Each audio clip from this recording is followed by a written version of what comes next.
इस समय मैं पूर्णिया के भुतहा मोड़ पे हूँ। कुशवाहा चौक के नाम से भी इसे जाना जाता है।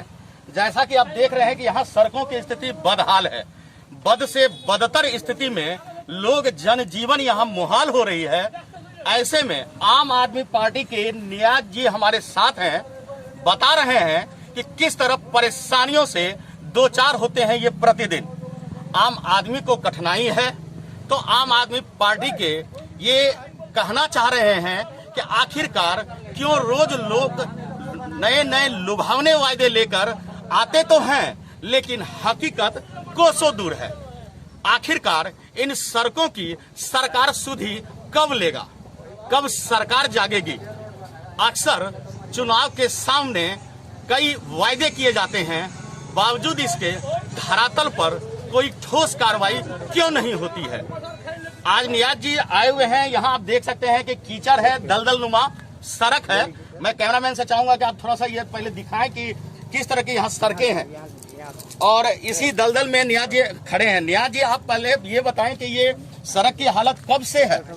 देखिए, ये जो सड़क की स्थिति आप जो देख रहे हैं, पिछले एक दशक से स्थिति जस की तस है।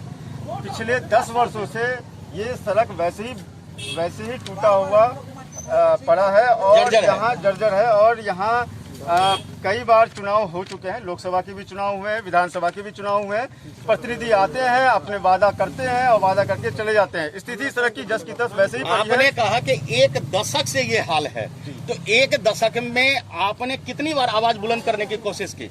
देखिए, हमने बहुत बार प्रयास किया हुआ है। अभी 2 साल पहले भी हम लोगों ने यहाँ पे धरना प्रदर्शन किया था। पिछले साल भी हमने धरना प्रदर्शन यहाँ पे किया था। संबंधित जिला पदाधिकारी को और इस संबंधित विभागों को आपने कोई लिखित आवेदन दिया है? जी हाँ, बिल्कुल। पिछले साल भी हम लोगों ने दिया था, उससे पिछले साल भी दिया था, और कल भी हम लोगों ने जिला पदाधिकारी को एक ज्ञापन दिया है इस पे संज्ञान लेने के लिए इस सड़क की, क्योंकि ये सड़क की स्थिति इतनी दयनीय है। कल अगर आप आते हैं, आज थोड़ी धूप है तो थोड़ी सूखी भी नजर आती है, मगर जब पानी में यहाँ पे बढ़ता है, बारिश के बाद ये बिल्कुल चलने के लायक नहीं होता। और यहाँ पे ट्रैक्टर जैसी गाड़ी भी यहाँ से पास नहीं कर पाती है। जी, आपको जैसा कि मैं इस समय देख रहा हूँ कि ट्रैक्टर पर मिट्टी लगा हुआ है, क्या इसे आप यहाँ डलवाने के लिए मंगाए हैं या ये इधर से गुजर रहे थे? नहीं, ये लोग यहाँ से गुजर रहे हैं। और ये आप देखिए, मैं आपको बताऊं, देखिए पीछे एक बहुत घनी आबादी है जी, और बहुत घनी बस्ती है यहाँ पे, और हजारों की संख्या में लोग यहाँ पे रहते हैं। और ये एकमात्र मुख्य सड़क है जिससे लोग मेन शहर से कनेक्ट कर पाते हैं। कितने घर है इधर? देखिए, यहाँ पे कमोबेश लगभग 30,000 से ऊपर की आबादी है। और ये सड़क इतनी लंबी है कि अररिया तक जाती है, मगर यहाँ से कुशवाहा चौक तक का जो सड़क है वो इतनी दयनीय स्थिति में है कि आप शहर से बिल्कुल संपर्क आपका टूट जाता है। जैसा कि आपने नियाज जी को सुना कि यह सड़क अररिया तक के लिए जोड़ देती है। अगर किसी का अररिया तक जाना हो, और अगर वो संक्षिप्त में कह लें कि अगर शॉर्टकट अगर अपनाते हैं तो इस सड़क का उपयोग कर सकते हैं। आपको बता दें कि लगभग 30,000 घनी आबादी के लोग अक्सर प्रतिदिन अपनी दैनिक जरूरतों को पूरा करने पूर्णिया बाजार आते हैं और इन्हीं सड़कों के माध्यम से जाते हैं, गुजरते हैं। चूंकि ये कच्ची सड़क है, बारिश में ये दलदल नुमा हो जाता है, बेहर गड्ढे इस हद तक लोगों के जीना दुश्वार करता है कि बड़े बुजुर्ग तो छोड़ दीजिए, बच्चों को छोड़ दीजिए, तो तीमारदारों का हालत क्या होगा।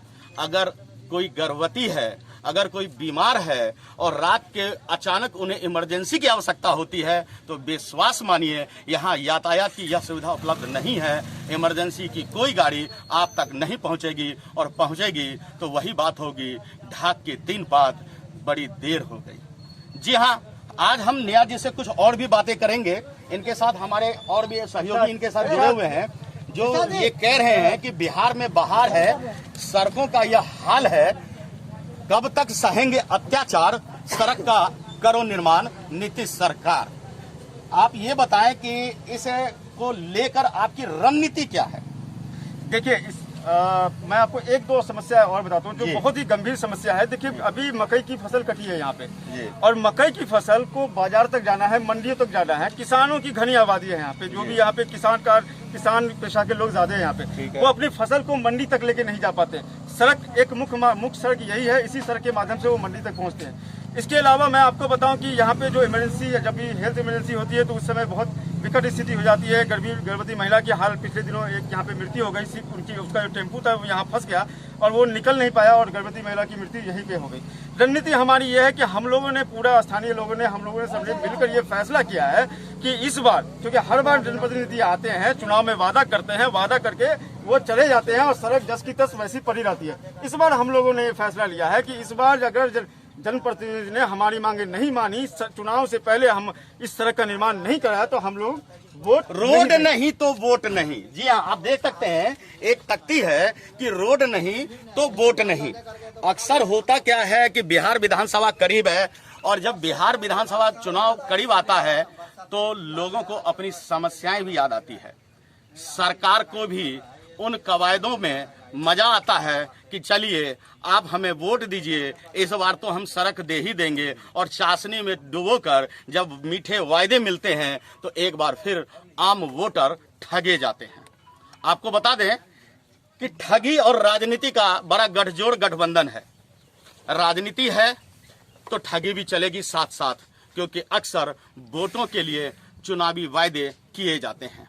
देखना होगा कि इस बार नीतीश सरकार जो हर घर तक जल नल योजना लेके आ रही है, सड़क नली गली योजना लेकर आ रही है, विभिन्न योजनाओं को अपने चरम तक पहुंचाने की बात करती है, हजारों करोड़ एयर कंडीशन कमरों से बैठकर फैसले सुनाती है, तो क्या वास्तव में इस सड़क का भी उद्धार होगा? आपको बता दें ये सड़क नली गली नहीं है, ये एक तरह से मुख्य मार्ग है। काफी चौड़ी सड़कें हैं, 30,000 आबादी तक यह सड़कें पहुंच रही है। उनकी दैनिक नित्य क्रिया को पूरा करने के लिए यह सड़क उनकी प्रथम जरूरत है। ऐसे में नीतीश सरकार कितनी उनकी सुनते हैं?